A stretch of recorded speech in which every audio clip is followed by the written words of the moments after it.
जोरदार तालियों से खुदा को वेलकम कीजिए।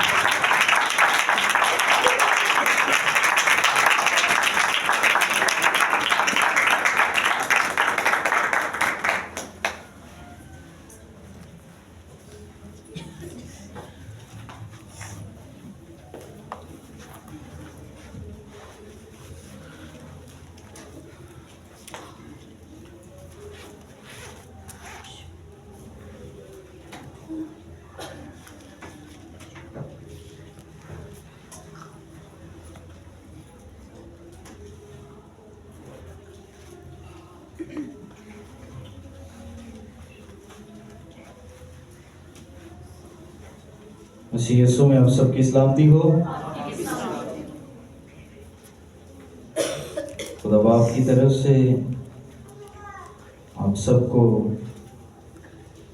वो तमाम बरकतें जो हमारे अहद की हैं हासिल होती रहें और आप सब मसीह में बढ़ते रहें। आमीन। हमारा आज का उन्वान है बरकत के वारिस।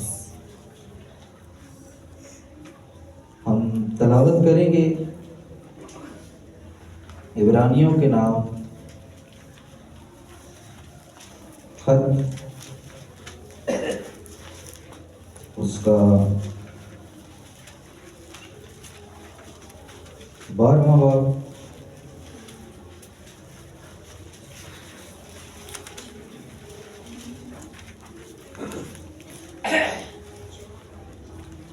और इसकी 16 और 17 आयत तलावत करूंगा।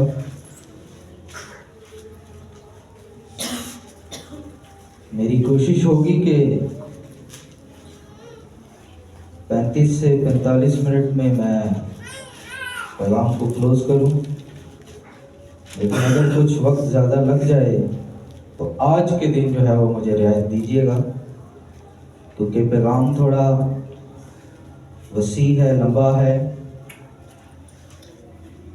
कोशिश करूंगा कि वो सब बातें जो तरक्की की हैं वो कर दूं ताकि मसीह का बदन तरक्की पाए। हालेलुया, हालेलुया, आमीन।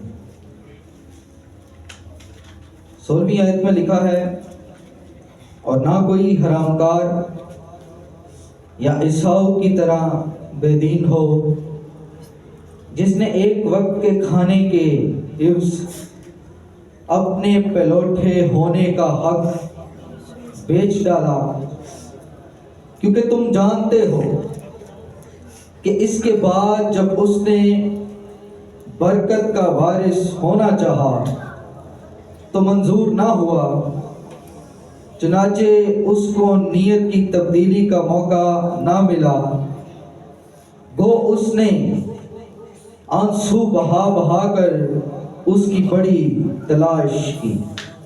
आमीन। खुदा उनका शुक्र हो।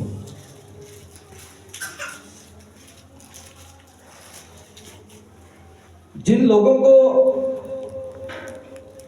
ये नहीं पता कि ईसाऊ कौन था और बाइबल ने उसके हक में बेदीन होने की गवाही क्यों दी, उसके लिए आपकी पैदाइश की जो स्टडी है वो होना जरूरी है।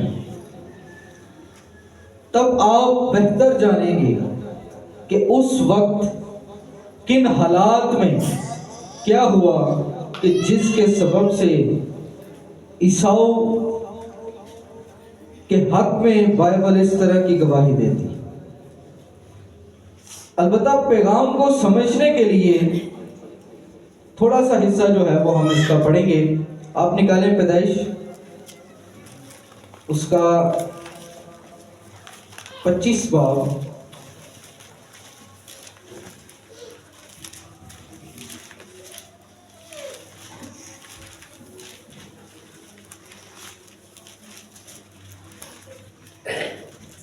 उसकी आयत नंबर 27।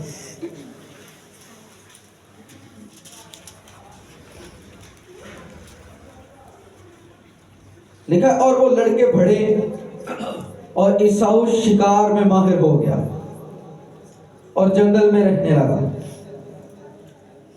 और याकूब सादा मिजाज डेरों में रहने वाला आदमी था। एक कहाँ रहता है जी? कहाँ रहता है? जंगल में। और जंगल में वक्त गुजारने के सबब से वो क्या हो गया जी? शिकार में माहिर हो। और आगे लिखा है याकूब सादा मिजाज डेरों में रहने वाला आदमी था, वो घर में रहता था। और इसहाक ईसाऊ को प्यार करता था क्योंकि वो उसके शिकार का गोश्त खाता था। और रिबका याकूब को प्यार करती थी। और याकूब ने दाल पकाई और ईसाऊ जंगल से आया और बेदम हो रहा था। और ईसाऊ ने याकूब से कहा कि ये जो लाल लाल है मुझे खिला दे क्योंकि मैं बेदम हो रहा हूँ। इसलिए उसका नाम आदूम भी हो गया। तब याकूब ने कहा तू आज अपना पहलौठे का हक मेरे हाथ बेच दे। ईसाऊ ने कहा देख मैं तो मरा जाता हूँ, पहलौठे का हक मेरे किस काम आएगा। तब याकूब ने कहा कि आज ही मुझसे कसम खा। उसने उससे कसम खाई और उसने अपना पहलौठे का हक याकूब के हाथ बेच दिया। तब याकूब ने ईसाऊ को रोटी और मसूर की दाल दी। वो खा पी कर उठा और चला गया। यूं ईसाऊ ने अपने पहलौठे के हक को नाचीज जाना। जो हक उसके पास था उसने उसे नाचीज जाना। वो पहलौठा था, अपने बाप का पहला और बड़ा बेटा। उस हक को उसने नाचीज जाना, पहलौठे होने के हक को। बाइबल में बरकत के वसी तर मायने हैं, मगर मैं अपने पैगाम के मुताबिक और जो मायने बुनियादी तौर पर बरकत के लिए समझे जाते हैं उन पर ही बात करूंगा। मैंने जो सीखा है वो ये कि बरकत तीन तौर से हमारी जिंदगी में या इंसानी जिंदगी में काम करती है। इनफरादी तौर पर या जिसे शख्सी तौर पर भी कहा जाए, खानदानी तौर पर, घराने के तौर पर, और कलीसियाई बरकत या कौम या उम्मत के तौर पर जो बरकत है वो हमारी जिंदगी में काम करती है। पहलौठे की जो बरकत और पहलौठे को जो बरकत मिलती है वो घराने की बरकत है। पहलौठे होने का हक और बरकत उसकी एक अपनी अहमियत है, क्योंकि खानदान का मकाम या इज्जत क्या है और घर के सरबराह के बाद घराने की सरबराही जिस फर्जंद के पास जाएगी उसका इन्सार हक और बरकत पर है। तो इसीलिए जिसके पास ये हक होगा बरकत भी उसी को मिलती है। लिखा है खुदा ने याकूब से मोहब्बत रखी और ईसाऊ से नफरत। क्यों? इसकी वजह थी, बड़ी वजह तो यह कि ईसाऊ पहलौठे होने के हक और बरकत से नावाकिफ था। उसकी अहमियत को उसने नाचीज जाना, जिसके सबब से गो के उसने बड़े आंसू बहाए, उसे पछतावा हुआ, मगर उस नीयत की तब्दीली के लिए उसे मौका नहीं मिला। और जो बेटा उस हक और बरकत की अहमियत को समझता है, खुदा ने उससे मोहब्बत रखी, उस फर्जंद से मोहब्बत रखी जो उस हक को पहचानता है। बरकत जो है वो इनफरादी तौर से इस तरह काम करती है कि खुदा जब किसी को अपने लिए चुन लेता है, उससे मसा करता, उससे बरकत देता, वो बरकत जो उस पर ठहरती है, फर्द से खानदान बनता है। वो बरकत जो उस फर्द पर ठहरी है, जो खानदान उससे चला, जो नस्ल उससे चली है, वो बरकत उस नस्ल के लिए भी खुदा की तरफ से होती है। और जब फर्द से खानदान बनता है, कुंबा बनता है, कबीला बनता है, तो कबीले से ही कौम बनती है। वो बरकत कौम के लिए भी है। इसीलिए हमें पहचान होनी चाहिए कि हमारी बरकत क्या है। हम जो चुने गए हैं, हमारी बुलाहट क्या है, मसला क्या है। और बरकत के लिए जो असूल है वो लियाकत है। पहला असूल लियाकत। हम किस लायक हैं, किस बरकत के लायक हैं, किस तौर से लायक है, हमारी लियाकत क्या है, ये पहला असूल है बरकत का। आप मेरे साथ देखिए पैदाइश उसका 49 बाब उसकी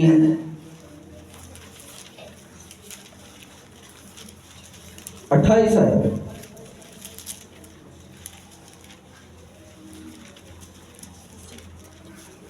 जिसने निकाला पढ़ दीजिए। इस्राएल के 12 कबीले यही हैं, और उनके बाप ने जो जो बातें कहकर उनको बरकत दी वो भी यही हैं। हर एक को उसकी बरकत के मुआफिक उसने बरकत दी। आमीन। 12 कबीले,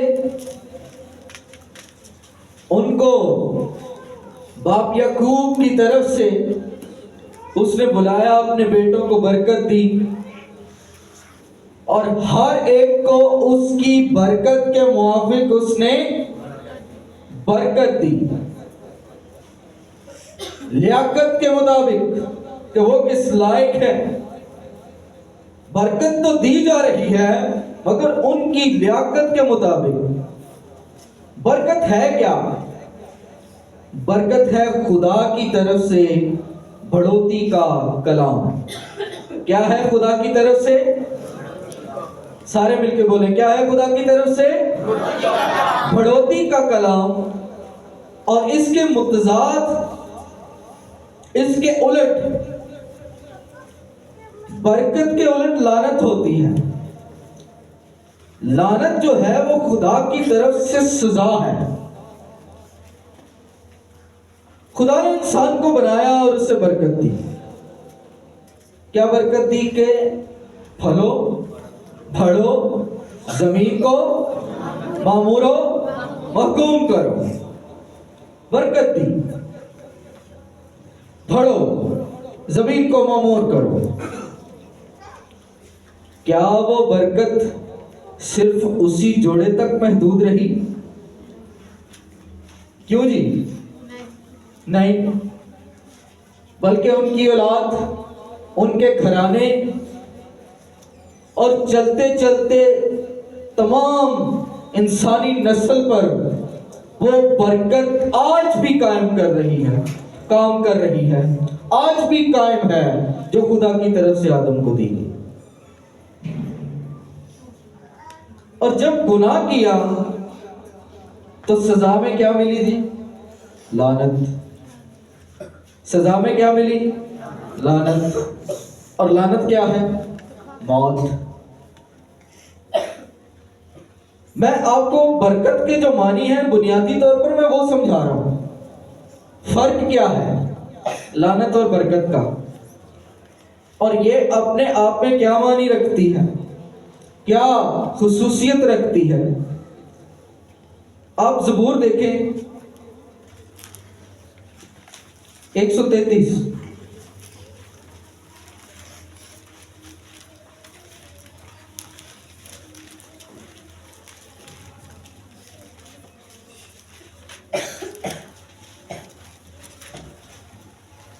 उसकी तीसरी आयत पढ़ दीजिएगा।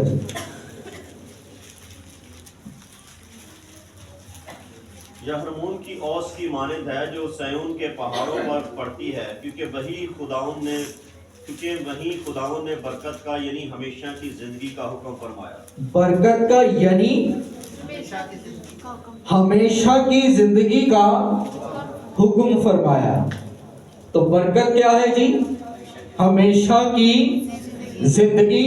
और जिंदगी जो है वो कलाम के सबब से कायम रहती है। एक और हवाला पढ़िएगा जी, इस्तिस्ना उसका 30 बाब उसकी 19वीं आयत। मैं आज के दिन आसमान और जमीन को तुम्हारे बरखलाफ गवाह बनाता हूँ कि मैंने जिंदगी और मौत को और बरकत और लानत को तेरे आगे रखा है। बस तू जिंदगी को इख्तियार करके तू भी जीता रहे और तेरी औलाद भी। आमीन। तू भी जीता रहे और तेरी औलाद भी। उस बरकत, उस जिंदगी के सबब से जो तेरे आगे रखी है, तू उससे इख्तियार कर। तो उस बरकत के सबब से तू भी जीता रहे, वो तुझ फर्द पर भी बरकत हो और तेरे खानदान, तेरी औलाद पर भी बरकत हो। बरकत और लानत, जिंदगी और मौत, खुदा ने कहा मैंने तेरे आगे रखी है, तेरे सामने रखा। देखिए जी, खुदा बेरहम नहीं है कि जिंदगी के साथ इंसान को मौत की पेशकश करे। यह हरगिज नहीं है, समझिएगा। खालिक होते हुए वो जिंदगी बख्श है, जिंदगी देता है, मगर जो जान गुनाह करे उसे मुनसफ होते हुए सजा के तौर पर, कानूनी तौर पर मौत देता है, जो कि सजा है, क्योंकि वो आदिल है और रास्त है और रास्ती से अदालत करता है। बरकत के लिए कोशिश और जोर मारते देख ये हमें पता चलता है कि याकूब को बरकत की किस कदर ख्वाहिश है और उसकी जान फिशानी भी हमें नजर आती है। मिसाल के तौर पर रात भर कुश्ती लड़ता रहा खुदा से, रात भर लड़ता रहा। वो शख्स जो उससे कुश्ती लड़ता था, उसने देखा कि ये सिलसिला तो खत्म ही नहीं हो रहा, तो उसकी नस को छू दिया, उसकी नस पर नस चढ़ी। फिर भी कहता है जब तक तू मुझे बरकत ना दे मैं तुझे जाने नहीं दूंगा, मुझे बरकत दे। कहते जिस राह पर मैं जाता हूं खुदा मेरी हिफाजत करे, मुझे बढ़ाए, तो जो कुछ वो मुझे देगा मैं उसका 10वां हिस्सा भी उसे दिया करूंगा, दायक की भी दिया करूंगा। क्योंकि वो जानता है कि खुदा को देने, खुदा की तरफ हाथ बढ़ाने की बरकत क्या है। बरकत को समझता, कहता खुदा मुझे बढ़ाए मैं दायक की भी दिया करूं। दायकी देना जो है, खुदा का हिस्सा देना जो है, ये शुरू से ही खुदा के लोगों की निशानी रहा है, रास्ते की निशानी रहा है, और लोगों ने इसे कबूल किया है। खुदा ने उसे हिकमत दी थी, वो समझदार था, उसने किस समझदारी से अपने ससुर की भी खिदमत की। जब आप पैदाइश की किताब की स्टडी करेंगे तो आपको पता चलेगा कि उसने किस हिकमत से उस गल्ला से धारीदार जितले और अबलग बच्चे पैदा करवाए। कारोबार को भी खूब जानता था, चरवाहा था, अपनी मजदूरी भी खूब जानता था, क्योंकि लियाकत थी उसकी। चरवाहा तो वो था ही, कारोबार की भी खूब पहचान थी उसे। बाइबल जो है वो बिजनेस पर बड़ा जोर देती है। यीशु मसीह ने भी इसकी कई तमसीलें कही हैं, आगे चलकर उनका भी जिक्र करता हूं। तो वो चरवाहा भी था। जो बरकत उसे मिली, फिर आगे उसने अपने बेटों को उनकी लियाकत के मुताबिक बरकत दी। हम देखते हैं कि यूसुफ में भी कैसी बरकत हमें नजर आती है। वो भी चरवाहा बना, समझदारी उसकी भी ऐसी के मिस्र को उसने कौल से बचाया, उन्हें उनके ख्वाबों की ताबीर बताई। कोई जादूगर, कोई हिकमत वाला बादशाह को नहीं बता सका कि होने क्या जा रहा है। उसको जो हिकमत मिली थी उस बरकत से जो उससे बाप की तरफ से मिली। हमें गौर करना चाहिए कि हमारी बरकत क्या है, हमारी लियाकत क्या है। इनफरादी बरकत की तमसील यीशु मसीह ने इस तरह दी कि एक मालिक ने जाने से पहले एक नौकर को बुलाया, उसे 5 तोड़े दे दिए। दूसरे को बुलाया, उसे 2 दे दिए, और एक को 1 तोड़ा दे दिया। उन दोनों ने, जिनको 5 तोड़े मिले और जिसे 2 तोड़े मिले, उस हिकमत के मुताबिक और उस लियाकत के मुताबिक उन्होंने दुगने कमाए। जिसको 5 मिले थे उसने 10 कर लिए, जिसको 2 मिले थे उसने 4 कर लिए, और जिसे 1 मिला था उसने जाके वो जो था वो जमीन खोदी और उसमें जो है वो दबा दिया, ताकि मालिक जब आएगा तो उसका जो है उसके हवाले कर दूंगा। इस खौफ से कि कहीं जो मेरे पास है मुझसे छिन ना जाए, उसने उसे दबा दिया। उसकी लियाकत नहीं थी, कारोबार की लियाकत नहीं थी, उससे फजल से मिला, रहम से मिला। लियाकत नहीं थी उसकी कारोबार की, लेकिन उस पर फजल हुआ कि उसे वो 1 तोड़ा दे दिया। लेकिन उसे क्या करना चाहिए था कि ईमान रखता, तवक्कुल रखता और उसके मुताबिक अमल करता और कारोबार करता और उसे 2 गुना बढ़ाता। उसने ऐसा नहीं किया। मालिक आया, उसने हिसाब लिया, जिन्होंने हिसाब दिया दुगने किए, कहा शाबाश। वो आया, उसने भी अपना हिसाब दिया, कहता है मालिक जो तेरा है ले ले।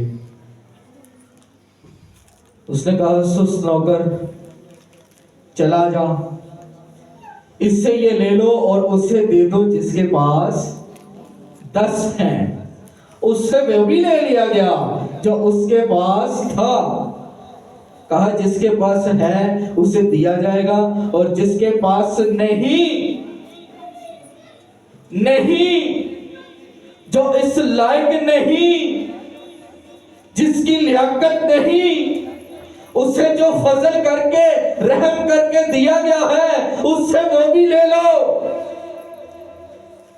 और डाल दो वहां जहां रोना और दांतों का पीसना है। कलाम में जहां जहां पर बरकत के बारे में हम पढ़ते हैं, वहां वहां उससे पहले के हिस्से पर गौर करें कि बरकत के लिए क्या काम करने को कहा जा रहा है। वो करते जाओ तो बरकत पाते जाओगे। लोग बरकत मांगते हैं, दुआएं मांगते हैं, खुदा हमें बरकत दे, मगर काम कुछ नहीं करते, क्योंकि उन्होंने बरकत को नजात की तरह मुफ्त समझा हुआ है। नजात तो मुफ्त है, मगर जो बरकत है वो अजर में आती है, और अजर जो है वो कमाया जाता है। उन्होंने कमाया, दुगना कमाया, और फिर अजर में उन्हें क्या मिला? इजाफी। उन्हें कहा इससे ले लो और उससे दे दो जिसके पास है, क्योंकि उन्होंने कमाया, उन्हें अजर दिया गया उनके काम के मुआफिक। यीशु ने कहा मैं जल्द आने वाला हूं, हर एक के काम के मुआफिक देने के लिए अजर मेरे पास है। वो अजर देता है। अजर मुफ्त नहीं मिलता जी, उसके लिए तवज्जो करनी पड़ती है, जानफशानी करनी पड़ती है, कमाना पड़ता है, तब अजर के तौर पर इजाफी तोड़े भी मिलते हैं। हालेलुया। बाप की बरकत बेटे पर होती है, मगर जिस बेटे में, जिस फर्जंद में लियाकत ना हो, वो बरकत उस पर ठहरती नहीं। अब्राहम का बेटा इस्माइल, बड़ा बेटा, क्या बरकत उसे मिली? नहीं मिली, क्योंकि उसकी लियाकत ही नहीं थी, वो इस लायक ही ना था। एसाऊ भी अपने बाप का बड़ा बेटा, पलौठा, बरकत मिली? नहीं मिली, क्योंकि लियाकत ही नहीं थी। याकूब ने भी सब बेटों को बरकत दी, उनकी बरकत के मुताबिक दी, मगर उनमें से नामवर कौन हुआ? यूसुफ। जिसकी लियाकत है उससे वो बरकत मिलती है, और जब वो उसके लिए जान फशानी करता है, उसके लिए भाग दौड़ करता है, खिदमत करता है, तो उसे अजर मिलता है। यीशु ने कहा तुम सलामती चाहना, अगर सामने वाला इस लायक होगा तो उस पर सलामती ठहरेगी, अगर इस लायक ना होगा तो वो वापस तुम पर आ जाएगी। बस लायक बनो, सामने वाला इस लायक होना चाहिए। लायक कैसे बनते हैं जी? लायक बनते हैं उसके साथ वक्त गुजार कर, उसकी हजूरी में वक्त गुजार कर, उसकी हजूरी में हमारी खुशनुदी हो। हमारी खुशनुदी कहाँ है? लोगों को तो कलाम ही सुनना नहीं पसंद, इबादत में बैठना ही नहीं पसंद। पादरी मुनादी करने घर जाता है, बंदे बंदे निकल के पड़े, बच्चे भी खेल कूद में इधर उधर हो जाते हैं,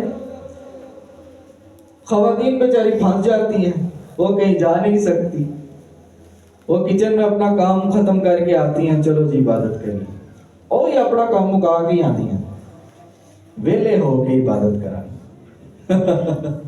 इबादत करना वेलों का काम नहीं जी, इसके लिए वक्त निकालना पड़ता है, छोड़ना पड़ता है दुनिया के कामों, क्योंकि खुशनुदी कहाँ हो? खुदावंद। खुशी हो, खुशी के साथ। घराने लियाकत के सबब से चुने जाते हैं। खुदा ने लावियों का घराना चुना खिदमत के लिए, अपने घर के मुंतजिम लावी उनको इस्राएल के बाकी कबीलों, बाकी घरानों की तरह जमीन में मिरास नहीं दी। उन्हें कहा मैं तेरी मिरास हूं। कहानत के लिए हारून के घराने को चुना। यह है जी घराने की बरकत। मसा जो तुझ में है रुके नहीं, बल्कि वो बरकत बीवी, बच्चों, खानदान में, सब में बढ़ती जाए। फिर कौम की बात आती, फिर कहीं जाकर कौम की बात आती। हमारी कौम की बरकत क्या है? लिखा है तुम शाही काहिन का फिरका, मुकद्दस कौम और खुदा की खास मिल्कियत हो। इस कौम को, इन काहिनों को जो खुदा की मलकियत है, यीशु मसीह के वसीला से आसमान और जमीन की तमाम तर बरकत हासिल हैं। इस बरकत को हासिल करने का और लियाकत वाला होने का जो असूल है वो है बुनियाद कायम करना। बुनियाद क्या है? लिखा है कि तुम अपनी बातनी इंसानियत में बहुत ही जोरावर हो जाओ और बुनियाद कायम करके ये मालूम कर सको कि उसकी लंबाई, चौड़ाई, ऊंचाई और गहराई कितनी है। यानी मोहब्बत बुनियाद है। जब बुनियाद कायम कर लो तब फिर गलबा, सारी बरकतें जो नए अहद की कलीसिया के लिए उसके लिए ठहराई गई हैं वो गलबे के सबब से है। मुकाशफा में यीशु मसीह ने कहा कलीसिया को लिख, जो गालिब आए। सारी कलीसियाओं को यही कहा, जो गालिब आए उसे फिरदौस में से फल खाने को दूंगा, आबे हयात के चश्मों से पानी पिलाऊंगा, उसे सुबह का सितारा दूंगा, वो तख्त पर बैठेगा। सारी बरकतें जो हैं वो किन के लिए हैं? गलबा।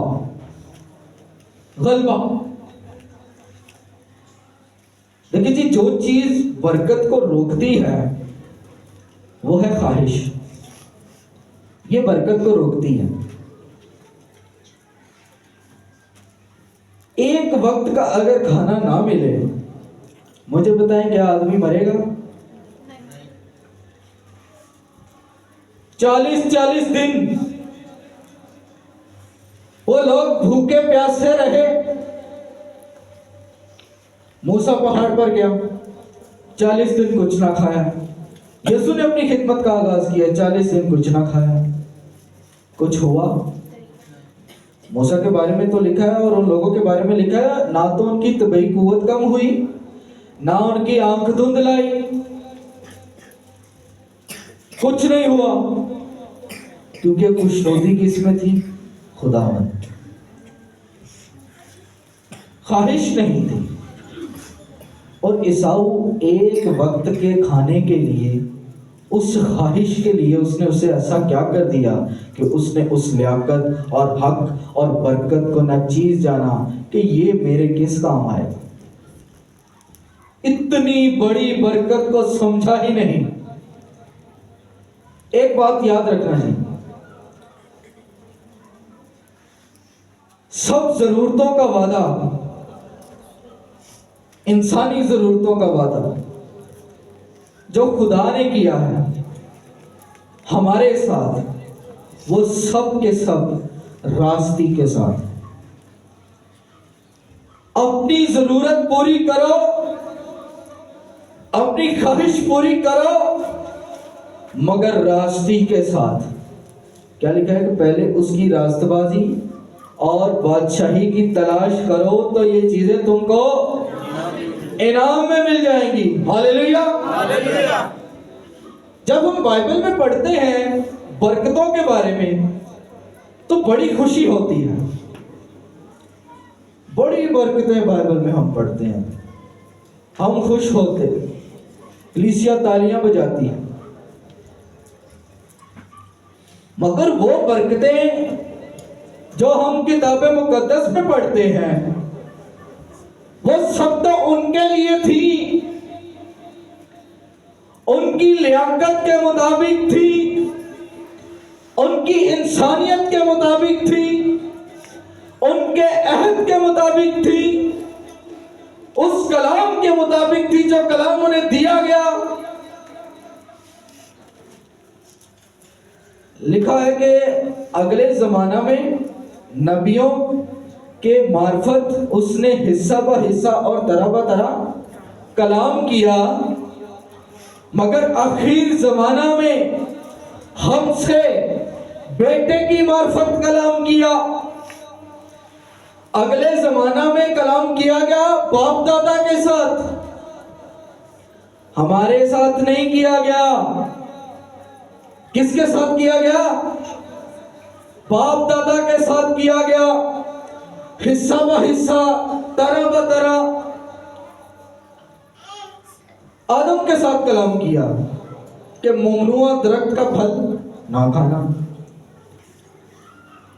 नूह के साथ कलाम किया, अहद बांधा, कश्ती बना, वो ईमान लाया, उसका घराना कश्ती पर सवार हुआ, वो बच गए। फिर उनके साथ अहद बांधा और कहा फलो बढ़ो, जमीन को मामूर करो, हर चलता फिरता जानदार तेरे खाने को होगा। आदम को क्या दिया? बीज, फल, सब्जियां। नूह के साथ क्या कलाम किया रहा है? हर चलता फिरता जानदार खा। अहद में फर्क है ना। मूसा के साथ अहद बांधा, उन्हें उंगली रख रख के बताया ये वाला खाना और ये वाला ना खाना। तरह ब तरह कलाम कर रहा, हिस्सा ब हिस्सा नबियों की मार्फत कलाम कर रहा, बाप दादा से कर रहा। मगर आखिर जमाना में हमारे साथ बेटे की मार्फत कलाम की। फर्क अजीब इम्तियाज है जमाने में, उस जमाने में और आखिर जमाने में। जमाने में इम्तियाज किसके सबब से है? मसीह के सबब से। जब पहली बार उसे यस्सु पुकारा गया तो जमानों में क्या आ गया? इम्तियाज आ गया। जब जमाने में इम्तियाज आ गया तो अहद में आ गया।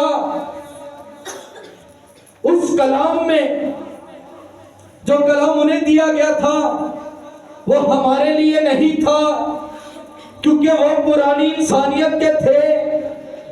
नई इंसानियत के साथ उसने नया अहद बांधा, नए अहद के साथ उसने अपने लहू से अहद बांधा, नए अहद के मुताबिक उसने कलाम किए। क्योंकि जब हम उसके साथ, हमारी पुरानी इंसानियत मसलूब हुई, हम उसके साथ मर गए, दफन हुए, जब जी उठे तो नई जिंदगी में, हालेलुया, जब नई जिंदगी में जी उठे तो अब नए अहद के मुताबिक शरीयत, नए अहद के मुताबिक बरकत है, नए अहद के मुताबिक लियाकत है। पौलुस रसूल कहता है हमारी लियाकत खुदा की तरफ से है। हम इस लायक नहीं कि खुद से कुछ ख्याल भी कर सकें, मगर हमारी लियाकत खुदा की तरफ से है। ये लियाकत, ये बुलाहट, ये बरकत खुदा की तरफ से है। हम बाइबल में पढ़ते हैं बरकतें उनकी और दुआएं मांगते हैं खुदा मुझे दे दे, मुझे अब्राहम की गोद में पहुंचा दे। फिर खुदा को याद दिलाते हैं तूने कहा था कि जहां तेरा पांव का तलवा टिकेगा तुझे जगह मिरास में दे दूंगा। खुदाया मैनू 5 मरले का प्लाट दिला दे, मैं और लेना चाहना। बरकतें उनकी पढ़ते हैं, मांगते हैं खुदा से मुझे दे दे। यशवा के बारे में लिखा है कि वो तो खैमा से जुदा ही नहीं होता था, खुदा की हुजूरी से जुदा ही नहीं होता। अरे ये बरकत तो उसको दी गई कि कोई आदमी तेरे सामने खड़ा न रह सकेगा। ये इसराइल को बरकत दी गई, उनकी लियाकत, उनकी इंसानियत के मुताबिक कि जहां जमीन में जाओगे तुम्हें जगह मिरास में दे दूंगा। बरकतें उनकी पढ़ते रहते हैं और इबादत करते हैं और दुआएं मांगते हैं खुदाया मुझे दे दे। है शख्स तुझे तो इबादत में आना ही नहीं पसंद। अब बीबियां फस जान या वे लो बीबियां की तदाद वे लो तो कर नहीं इबादत में आना ही नहीं पसंद। देखिए जी, घर में रहने की जो है ना ये बड़ी अहमियत है। मैंने बात ही यहां से शुरू की। एक बेटा कहाँ रहता है? जंगलों में, एक कहाँ रहता है, डेरों में। अरे जंगलों में रहने वाले को घर की अहमियत का नहीं पता, वो तो बाप के साथ रहता ही नहीं, माँ के साथ रहता ही नहीं, कुंबे में रहता ही नहीं, उसे पता ही नहीं बाप की बरकत क्या है। जो घर में रहता है उससे पता है कि बाप की बरकत क्या है, इसीलिए वो कोशिश भी कर रहा, तवज्जो भी कर रहा। पहले उसने वो हक लिया और हक लेकर फिर बरकत भी ले ली। हक है, लेकिन जितनों ने उसे कबूल किया उसने उन्हें खुदा के फर्जंद बनने का हक बख्शा। अरे हक है तो उसे अब्बा यानी ए बाप कहकर पुकारते हैं। जो फर्जंद है वही उसके घर की अहमियत को समझते हैं। घर में रहने वाला ही अपने बाप की बरकत को समझता है। और एक बात मैं बता रहा हूं, बरकत जिस कौम के लिए होती है मिलती भी उसी कौम के फर्द को है, दूसरे को नहीं मिलती। फर्जंदों की बरकतें गुलामों को नहीं मिलती। बरकत को पाने का काम यह है कि कलाम को पूरा किया जाए। यीशु ने कहा जो मेरी बातें सुनता और उन पर अमल करता है वो उस आदमी की मानद है जिसने अपना घर चट्टान पर बनाया। बुनियाद क्या है जी? चट्टान। चट्टान है, उसने घर कहां बनाया है? चट्टान पर बनाया है। बरकत उसी को मिलेगी जो उस घर, उस खेमा से जुदा ही नहीं होता, हुजूरी में रहता है। और एक वो है जिसके पास इबादत में आने के लिए वक्त ही नहीं है, गिरजा घर में आने का वक्त ही नहीं है।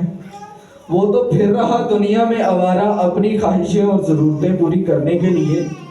और एक दूसरा है जो घर से जुदा ही नहीं होता। तो बरकत किसको मिलेगी जी? आवारा फिरने वालों को या घर में रहने वालों को? किसको बरकत मिलेगी जी? घर में रहने वाले को, जो बाप की हुजूरी, उसकी कुर्बत में रहता है, जो उसकी खुशनुदी है। अरे जो घर में ही नहीं है उसे घर की अहमियत का क्या पता, उसे बाप की बरकत का क्या पता। वो तो हकदार ही नहीं कि बरकत को हासिल करे। इसलिए अपनी जरूरतों के लिए मत दुनिया में आवारा फिरो, अपनी ख्वाहिशों के लिए मत दुनिया में आवारा फिरो। जो वक्त बाप का है उसे दो, घर आओ। उसने कहा मेरा घर दुआ का घर कहलाएगा। पादरी कार जा जाके तरुंदा है, ओए चर्च आ जाओ, ओए चर्च आ जाओ। पादरी साहब अगले संडे आवांगे, ऐ संडे ऐ काम है। पादरी साहब अगले संडे आवांगे, अगला संडा आंदा ही नहीं। देखिए जी, ये हमारी बेहतरी के लिए है, वरना आप चर्च आओ ना आओ, उसकी कुर्बत में रहो ना रहो, पादरी का इसमें जाती कोई नफा नुकसान नहीं है, खादम का इसमें जाती कोई नफा नुकसान नहीं है। खादम को क्या हासिल है? वो तो अपनी नेक नियति के मुताबिक खुदावंद की खिदमत कर रहा। आप पर है उसे कबूल करते हो खुशी से या नहीं। इनफरादी तौर पर जो बातें सारी मैंने की हैं, मैं हमको कंक्लूजन जो है वो उसकी देने लगा। मैं बस पैगाम को क्लोज करता हूँ। ये मेरा पैगाम था जी, सादा सी बात है।